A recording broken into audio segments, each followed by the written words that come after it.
Selamat pagi dan salam sejahtera bersama saya Sharon Raymond Kisil dalam berita Pagi Sabah edisi Rabu 23 Jun 2021. Sabah optimis mampu mencapai 80% imuniti kelompok atau 2.9 juta penduduk negeri menjelang penghujung Oktober ini.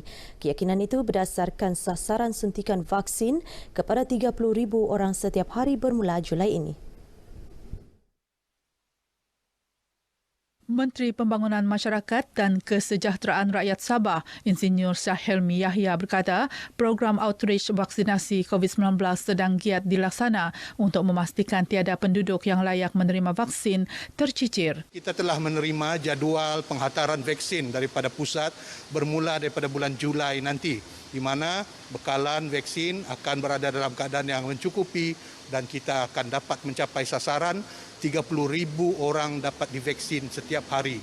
Insinyur Syahelmi ditemui media selepas menyampaikan bantuan bakul makanan, bantuan Sabah Prihatin BSP 3.0 kepada wakil penerima bagi daerah Putatan di Dewan Mini Pasir Putih, Putatan. Kira-kira 340,000 bakul makanan disediakan kerajaan negeri untuk BSP 3.0 yang mula diagih kepada golongan B40 dan penerima I-Kasih. Daripada jumlah itu, 6,868 bakul makanan akan diagih kepada golongan sasar di daerah Putatan. Kumpulan Sawit Kinabalu akan mengedarkan bakul makanan bernilai RM1 juta kepada masyarakat di 15 daerah yang terlibat dalam kawasan operasi syarikat berkaitan kerajaan itu. Proses agihan dijalankan menerusi pejabat daerah dan Pusat Kawalan Operasi Bencana PKOB daerah. Ketua Menteri Datuk Seri Panglima Haji Jinor yang juga pengurusi Kumpulan Sawit Kinabalu dalam satu kenyataan memaklumkan bakul makanan akan diagihkan di Papar, Beaufort, Membakut, Kota Kinabalu, Kota Marudu, Pitas, Beluran, Tongot, Kinabatangan, Lahad Datuk, Tunku, Kunak, Semporna, Tawau dan Kalabakan.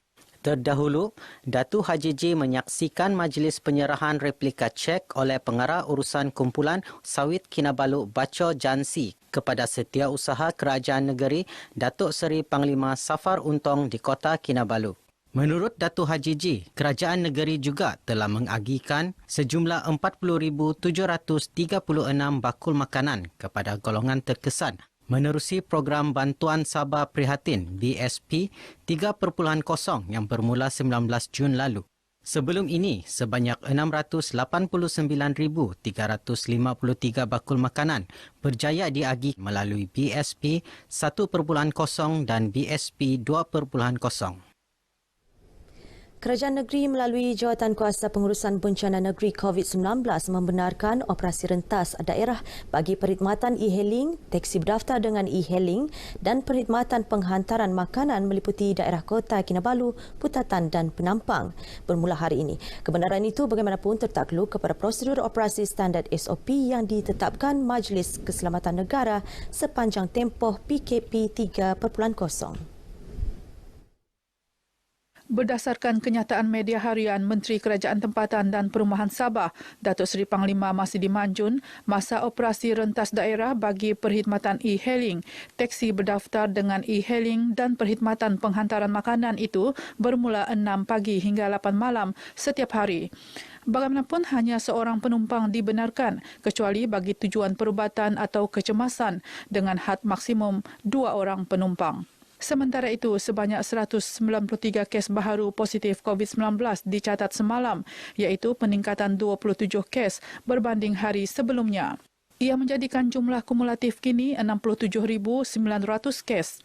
3 kematian turut direkod, masing-masing 2 di Tawau dan 1 kematian di Sandakan. Daripada jumlah jangkitan baharu semalam, 84 kes daripada saringan kontak rapat, saringan kluster 48, saringan bergejala 17, saringan bersasar 32, manakala 12 daripada lain-lain kes. Sebanyak 151 sekatan jalan raya SJR dilaksana dalam tempoh 24 jam melibatkan pemeriksaan ke atas 67,349 buah kenderaan. Daripada jumlah itu, 775 kenderaan diarah berpatah balik. 92 kompaun turut dikeluarkan di seluruh negeri atas pelbagai kesalahan ingkar SOP COVID-19. Dalam pada itu, seramai 128,588 penduduk Sabah lengkap 2 dos suntikan vaksin dalam fasa 1 dan fasa 2 program imunisasi COVID-19 kebangsaan PIK. Manakala 333,779 yang lain sudah menerima suntikan vaksin dos pertama. Jumlah kumulatif pendaftaran vaksin pula 818,931 orang dengan pertambahan 14,080 pendaftaran semalam. Dalam kenyataan sama, Datuk Masidi turut mengumumkan pelaksanaan PKPD di 2 lokaliti di Kunak iaitu Kampung Pangi Hujung dan Kampung JKR Lama berkuat kuasa esok hingga 7 Julai 2021. PKPD di Kampung Kebayau, Kota Belud yang sepatutnya tamat hari ini dilanjutkan hingga 7 Julai. Sementara itu, PKPD di 2 lokaliti di Sandakan iaitu Kampung Sungai Obar, Batu Tujuh dan Fasa 9B, Taman Indah Jaya ditamatkan mengikut jadual bermula hari ini. PKPD di Kampung Sinsan dan Kampung Singgah Mata, Pulau Banggi, Kudat juga ditamatkan mengikut jadual bermula esok. PKPD di Taman Perdana Al-Had Datu juga tamat mengikut jadual tengah malam tadi. Media sosial wajar dimanfaat sepenuhnya sebagai medium memasarkan hasil pertanian sepanjang Perintah Kawalan Pergerakan PKP 3.0 yang berkuat kuasa hingga 28 Jun ini. Demikian saranan Ahli Dewan Undangan Negeri Adun Labuk Samad Jamri kepada golongan petani, penternak dan nelayan di Beluran. Menurut Samad yang juga pembantu Menteri Pembangunan Luar Bandar Sabah, media sosial merupakan medium terbaik untuk memasarkan hasil pertanian susulan kekangan pergerakan semasa PKP.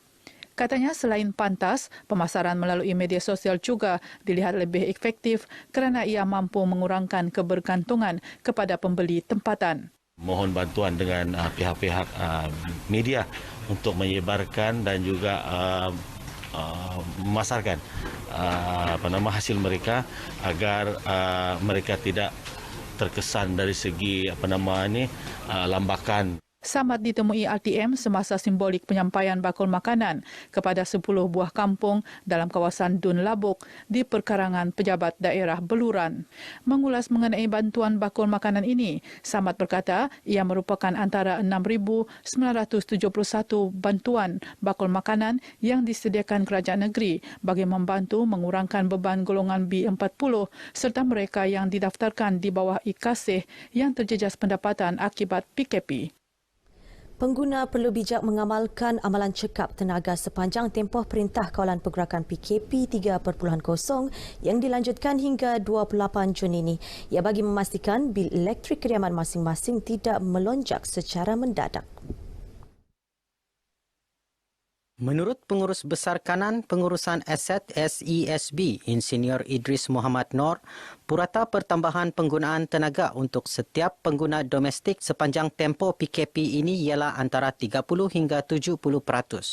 Beliau berkata demikian ketika dihubungi RTM di Ibu Negeri. Peningkatan bil elektrik sepanjang PKP berpunca daripada penggunaan barangan elektrik secara berterusan khususnya penyaman udara, televisyen dan komputer serta peralatan memasak. Dalam pada itu, orang ramai yang mempunyai aduan atau sebarang pertanyaan boleh menghubungi SESB di talian tertera. Prihatin dengan kesengsaraan rakyat Palestin yang terkesan akibat serangan rejim Zionis, Jabatan Hal Ehwal Agama Islam Negeri Sabah Jahin Sandakan menubuhkan tabung peduli Palestin sebagai medium penyaluran sumbangan kewangan bagi membantu mereka. Pegawai Tadbir Agama Jahin Sandakan, Romzi Abdul Rahman berkata, tabung berkenaan diwujud di setiap masjid dan surau. Sehingga kini sejumlah RM55,000 berjaya dikumpul sumbangan jemaah masjid yang menunaikan solat fardu dan Jumaat.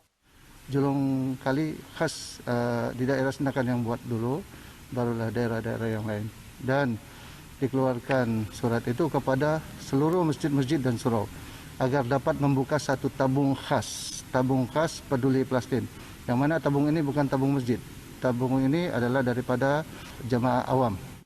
Romzi ditemui RTM sempena kutipan tabung kemanusiaan Palestin Anjuran Pertubuhan Kebajikan Islam Sabah Perkis Sandakan di Masjid Daerah Sandakan. Sementara itu, Setiausaha Perkis Sandakan Abdul Rahman Tajuddin memberitahu kutipan tabung ini yang dilaksana dengan kerjasama Jahin Sandakan dibuat sebagai landasan kepada masyarakat umum menyumbang kepada rakyat Palestin.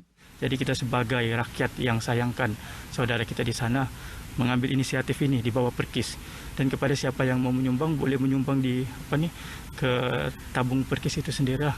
Dalam pada itu, rata-rata jawatan kuasa masjid dan surau mengajak seluruh masyarakat di daerah ini menyumbang bagi meringankan beban rakyat Palestin. Saya rasa bolehlah ikut serta kerana membantu itu adalah satu kebaikan yang baik di sisi Allah Subhanahu Wa Taala. Saya selaku pengurusi mengalu-alukan supaya semua IDK dan juga rakyat di daerah Sandakan, khususnya di bahagian Keramunting, supaya tampil untuk memberi sumbangan. Kami ahli jawatan kuasa sedaya upaya untuk memberi sumbangan walaupun dalam keadaan yang tidak begitu mengizinkan. InsyaAllah semoga sumbangan yang diberikan ini terus mendapat manfaat kepada pihak Palestin. Orang ramai boleh menyalurkan sumbangan ke akaun Bank Muamalat Pertubuhan Kebajikan Islam Sabah seperti tertera. Paparan tadi mengakhiri berita pagi Sabah kali ini. Semak status pendaftaran vaksin anda, elak terlepas janji temu. Lindung diri, lindung semua. Saya Sharon Rahman Kisil, salam hormat.